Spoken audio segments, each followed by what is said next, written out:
دیکھو جیسی ذات ہوتی ہے ذات تحفہ بھی ویسی ہوتی ہے۔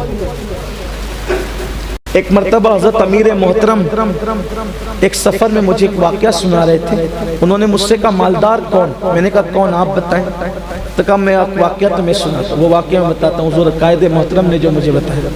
کہا کہ ایک بار ایسا ہوا کہ ایک کام والی تھی اور ایک اس کی سیٹانی تھی،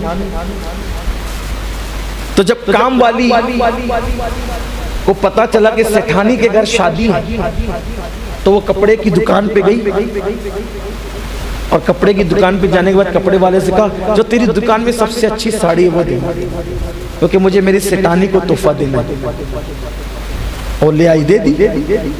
اور جب سیٹھانی کو پتا چلا کہ کام والی کے گھر پہ شادی ہے تو وہ دکان پہ جا کر کے کہتی ہے کوئی ذرا ہلکی پھلکی ساڑی بتانا کیونکہ کام والی کو دینا ہے۔ تو حضرت نے فرمایا آپ بتاؤ مالدار کون ہوا؟ یہ مالدار تو وہی ہوا نا جو دل کا مالدار۔ سیٹانی کے لیے کام والی سب سے اچھی دکان میں سب سے اچھی ساڑی وہ خرید رہی ہے، اور سیٹانی مالدار ہو کر کے کام والی کے لیے۔ تو آپ سے کہتا ہوں ہم دے کس کے نام پہ؟ للہ، فی سبیل اللہ۔ کیا دیتے ہیں؟ سچ کہنا کیا دیتے ہیں؟ لوگ کہتے ہیں یار معاذ اللہ، یہاں تک لوگ کہتے ہیں کہ اللہ کی وہ عنایات اور اب وہ عطائیں ہم مسلمانوں پہ نہیں رہ گئی، پہلے بہت نوازے جاتے ہیں، بلکہ اقبال جیسا شخص کہہ گیا رحمتیں ہیں تیری اغیار کے کاشانوں پر، برق گرتی ہے تو بیچارے مسلمانوں پر۔ وہ خود شکایت کر بیٹھے اقبال، یہ سب دیکھ کر ہے نا شکوے کر بیٹھے۔ میں پوچھتا ہوں جب تک ہم اللہ کو جو دیتے تھے پھر اللہ بھی ویسے ہی دیتا۔ کیا دیتے تھے پہلے اللہ کو؟ پہلی رات کا دولہا دلہن چھوڑ کر کے جان دینے جاتا تھا، اللہ کی محبت میں بیٹوں کو لٹایا، اللہ کی محبت میں گھر چھوڑا، اللہ کی محبت میں مال چھوڑا، اللہ کی محبت میں کرتا تک اتار کے دے دیا کہ یا رسول اللہ جنگ پہ جا رہے ہیں، میرا کرتا کسی مسلمان کے کفن کے لیے کام آ جائے۔ تو پھر فرشتوں کو ٹاٹ پہنا دیا جاتا تھا، آج یار کی محبت میں صدیق نے ٹاٹ پہنا ہے، سب پہن لو ٹاٹ۔ تو دینے والے بھی تو ایسے، اور ہم کیا دیتے ہیں؟ جو کھانا کسی کے کام نہیں آئے گا وہ کھانا اللہ کے نام پر۔ صحیح؟ جو کپڑے کسی کے پہننے کو گھر میں کام نہیں آئیں گے وہ کپڑے اللہ کے نام پر۔ جیب میں جو سب سے پھٹی ہوئی نوٹ ہوگی وہ نعت خواں کو دی جائے۔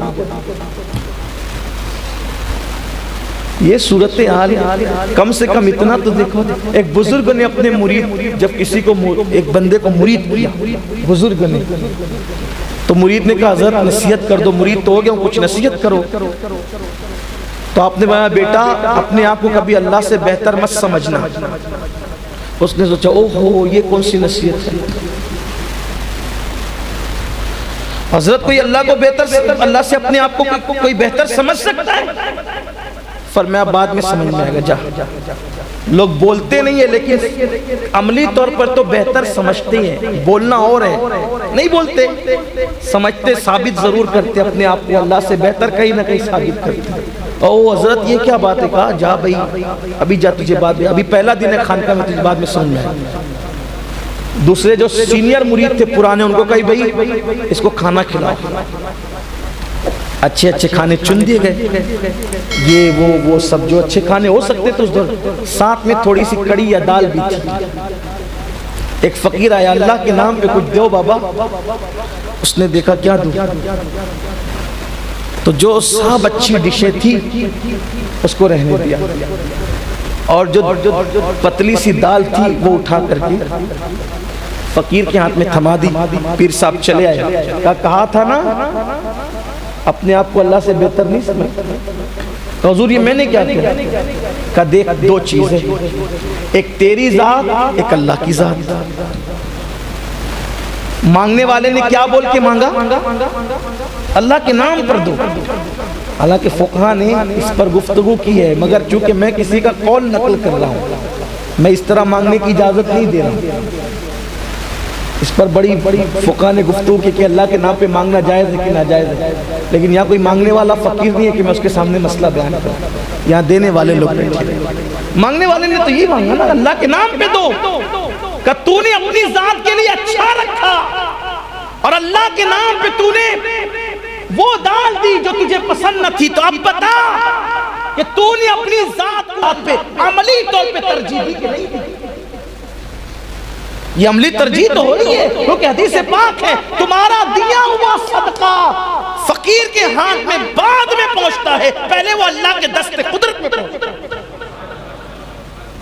اس لیے اللہ کے لیے جو، حالانکہ کسی کی یہ نیت اور عقیدہ نہیں ہوتا، وہ صوفیہ کا اپنا فلسفہ ہے سمجھانے کا، کسی کی نیت نہیں ہوتی، اس لیے اللہ کی راہ میں وہ دو جو تمہیں اپنے من کو، قرآن کہتا ہے لَن تَنَالُوا الْبِرَّ حَتَّى تُنْفِقُوا مِمَّا تُحِبُّونَ، تم ہرگز نیکی کو نہیں پہنچ سکتے جب تک اپنی پسند کی چیز اللہ کی راہ میں قربان نہ کرو۔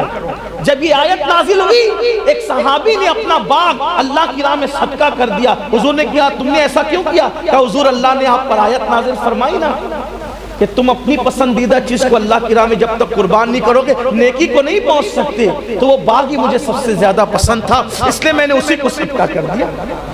حضرت عمر ابن عبدالعزیز شکر زیادہ صدقہ کرتے تھے، شکر زیادہ بانٹتے تھے، لوگوں نے کہا شکر ہی کیوں بانٹتے؟ کہ تو نے قرآن نہیں پڑھا کہ تمہیں جو بہت زیادہ پسند ہو، اس جو چیز جب تک وہ صدقہ نہیں کرو گے تب تک تم نیکی کو نہیں پہنچ سکو گے، تو مجھے چیزوں میں سب سے زیادہ شکر پسند ہے، اس لیے میں لوگوں میں شکر تقسیم کرتا ہوں، شکر کا صدقہ کرتا ہوں۔